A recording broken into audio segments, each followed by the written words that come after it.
It's hard to have faith when you're worried you won't have enough. As the day wears on, the disciples do what most of us would do. They start looking out at the crowd. They notice the time and they start doing the math. They recognize it's getting late and the huge crowd is hungry. The situation is becoming inconvenient, so they decide to bring a solution to Jesus that to them sounds reasonable and even responsible.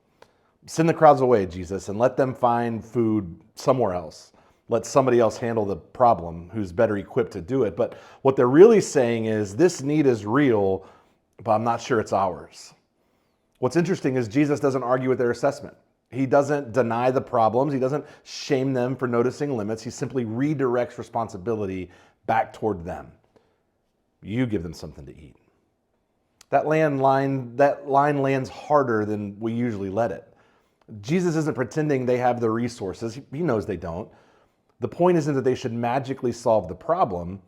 The point is that they don't get to disengage from it. This is where we often misread faith. We assume faith means having answers or capacity, but in this moment, faith looks like staying present when the limits are obvious. The disciples see the crowd clearly. What they don't yet see is how God intends to work through them. Their instinct is distance, but Jesus' invitation is participation. And that tension is still alive in us.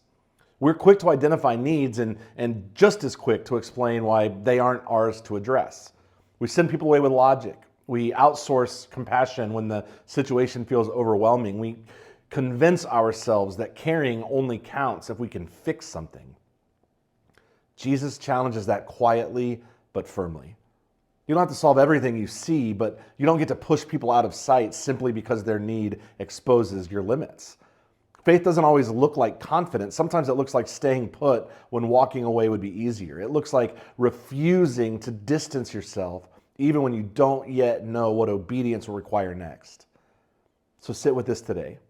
Where are you tempted to send people away instead of staying present in their moment? Where has logic become an excuse for disengagement?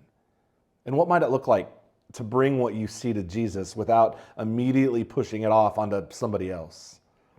Thanks for spending a few minutes with me before the noise today. And don't forget, faith doesn't begin with having enough. It begins with staying present. God loves you more deeply than you can possibly imagine. I'll see you tomorrow morning.